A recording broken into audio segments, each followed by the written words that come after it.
இன்றைய நித்திய வார்த்தை ஏசாயா 43 அதிகாரம் 1 உன்னை பேர் சொல்லி அழைத்தேன், நீ என்னுடையவன். ஆம் அன்பு பிரியமான ஜனமே, கர்த்தர் இன்னைக்கு உங்களுக்கு வார்த்தையை கொடுக்கிறார். நீ என்னுடையவன். இந்த உலகத்தில் எத்தனையோ பேர் இருந்திருக்கலாம், அநேகர் உங்களை தள்ளி வைத்திருக்கலாம், அநேகர் உங்களை புரிந்து கொள்ளாதபடி இருந்திருக்கலாம். தேவன் சொல்லுகிறார், நீ என்னுடையவன். உன்னை பேர் சொல்லி அழைத்தேன் என்று. ஆம் அன்பு பிரியமான ஜனமே, உன்னை அழைத்த தேவன் உண்மை உள்ள தேவன். நிச்சயமாகவே உங்கள் வாழ்க்கையில் ஒரு பெரிய மாற்றத்தை இன்னைக்கு கொடுக்க போகிறார். பேர் சொல்லி உன்னை அழைத்திருக்கிறார்னா நீங்கள் எவ்வளோ விசேஷம் தெரியுங்களா?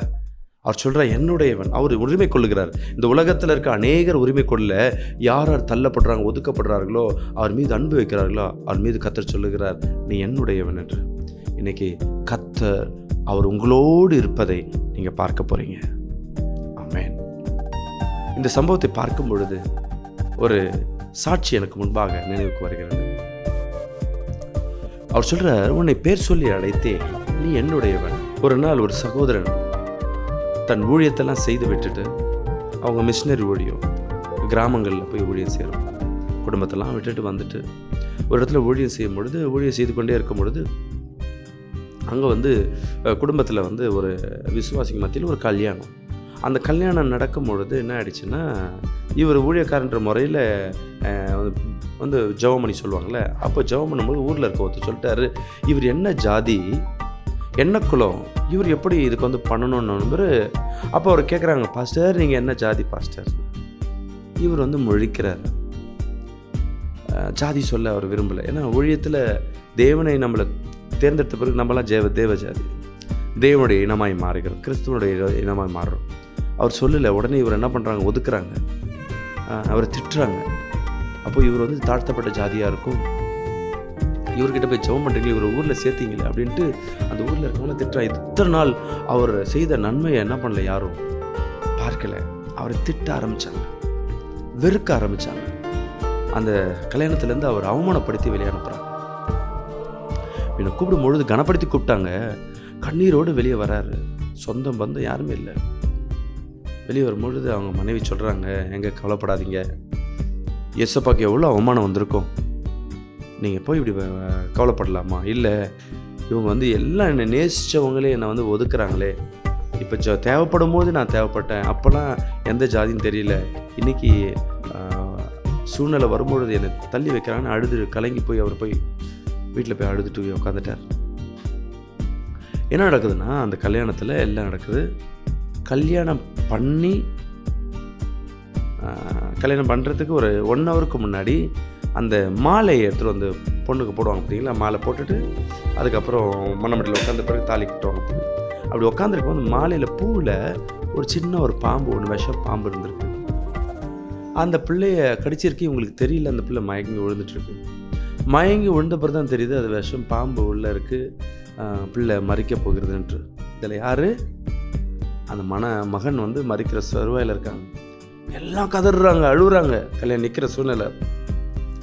அதில் இருந்த ஒரு நபர் மட்டும் சொல்கிறாங்க, இதுக்கெல்லாம் காரணம் ஊழியக்காரை நீங்கள் திட்டி அனுப்பிச்சிங்கல்ல அப்படின்னு.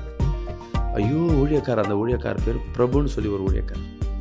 இவங்க என்ன பண்ணுறாங்க, அந்த ஊரில் இருக்கிறவங்க எல்லாம் அவர் ஜெபிச்சாருன்னா மாறும், உண்மையாகவே அவர் தேவ மனிதன், நீங்கள் அவர் போய் தவறு பண்ணிட்டீங்க, அதனால தான் சத்ரு இந்த கல்யாணத்தில் பூந்துடுச்சு பாருங்கள், சர்பத்தினா உள்ளே வந்துச்சுன்னு சொல்லி எல்லாம் பேச ஆரம்பிக்கவும், உடனே பொண்ணு வீட்டாரும் மாப்பிள்ளை வீட்டாரும் அலறி அடிச்சுட்டு யாரும் இடத்துக்கு போகிறாங்க, பாஸ்டர் இடத்துக்கு போகிறாங்க.